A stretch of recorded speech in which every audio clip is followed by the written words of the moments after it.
پر بہت جلد تم میری دنیا کی طلب کرنے لگوگی۔ الوشا کو اب وہ لوگ اپنے پاس نظر آتے جو اس دنیا سے چلے گئے تھے۔ وہ آ کر اس سے بات بھی کرتے اور بھی ان سے باتیں کرتے۔ اب وہ بڑے آرام سے آدھی رات کو قبرستان چلی جاتی۔ مذہب جہاں کہتی وہ اس کے ساتھ چل دیتی۔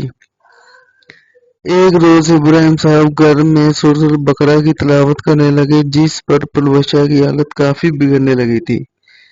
وہ اپنی بیٹی کو یوں ہی نہیں چھوڑ سکتے تھے۔ انہی کے گھر میں سورۃ البقرہ میں روز پڑھنا شروع کر دی تھی، جس پر ماں زیب شدید ناراض تھی۔ اب پلوشا آدھی آدھی رات کو قبرستان سے پڑی ہوئی ملتی۔ کبھی وہ اتنا ناچتی کہ ناچتے ناچتے بے ہوش ہو جاتی، مگر ابراہیم صاحب نے سورۃ البقرہ کی تلاوت نہیں چھوڑی تھی۔ ان کو اپنے گھر میں سانپ نظر آنے لگے تھے، مگر وہ پڑھتے رہتے تھے۔ ان کو خواب میں کسی نے کہا تھا کہ یہ گھر میں پڑھواؤ اور خود بھی پڑھو۔ وہ پلوشا کو زبردستی اپنے پاس بٹھا کر تلاوت کرتے، جس پر وہ پسینے میں شربور ہو کر بری طرح سے چیختی کہ اپنی زنجیروں سے باندھنا پڑتا۔ پڑھو پلوشا، تم بھی میرے ساتھ پڑھو۔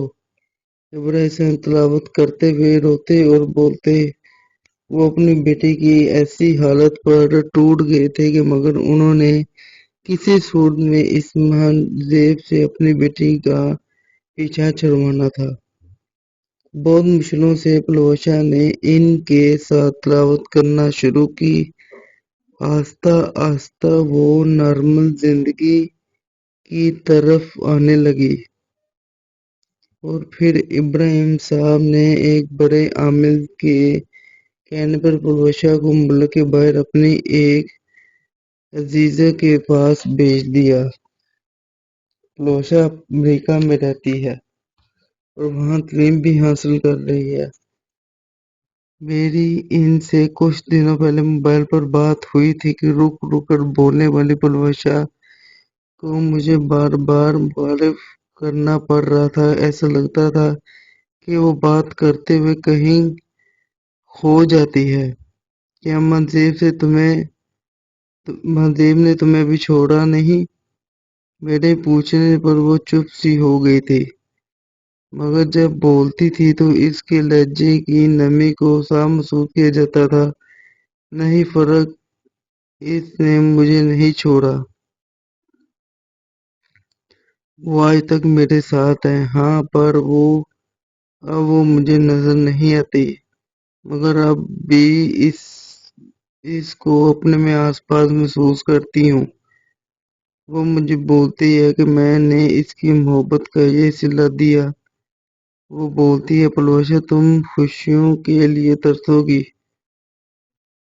تمہیں نہ کسی کا ساتھ نصیب ہوگا اور نہ خوشی ملے گی، کیونکہ تم نے مجھے اذیت دی ہے۔ اس کی سرگوشیوں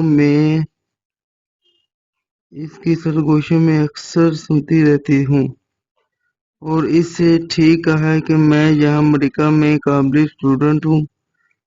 مجھے استاد پسند کرتے ہیں، پر مجھ سے کوئی دوستی کا ہاتھ نہیں بڑھاتا، کیونکہ میرے ساتھ سے لوگوں کو نقصان پہنچتا ہے، ان کو جسمانی اذیت ہوتی ہے۔ مجھے اب بھی روح نظر آتی ہے۔ کوئی حادثہ کہیں ہونے والا ہو، مجھے پہلے ہی محسوس ہو جاتا ہے، اور مجھے ابھی بھی زندہ لوگوں سے وہ محبت نہیں رہی۔ سچ بتاؤں تو مجھے اچھا نہیں لگتا کہ روحوں کے درمیان رہنا۔ بس میں تم سے ایک بات بولوں گی جو تم سب کو بتانا، کتنی مشکل گھڑی ہو، قرآن پاک کی تلاوت کرو، کیونکہ ہدایت کا چشمہ ہے۔ بس تم دعا کرو کہ اللہ مجھے سکون دے۔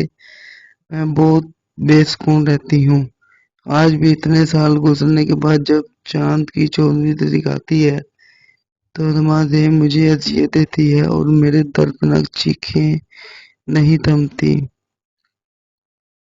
اس کی اس محبت سے مجھے زندگی بھر کرب اور اذیت دی اور اس کے علاوہ کچھ نہیں دیا آج بھی، بلکہ تنہا اور سب سے دور اس وقت کو روتی ہوں کہ جب میں اس میدان سے گزری تھی۔ میرے سب پڑھنے والوں سے لگے پلوشا کے حق میں دعا کریں، اللہ اس کو سکون دے، آمین۔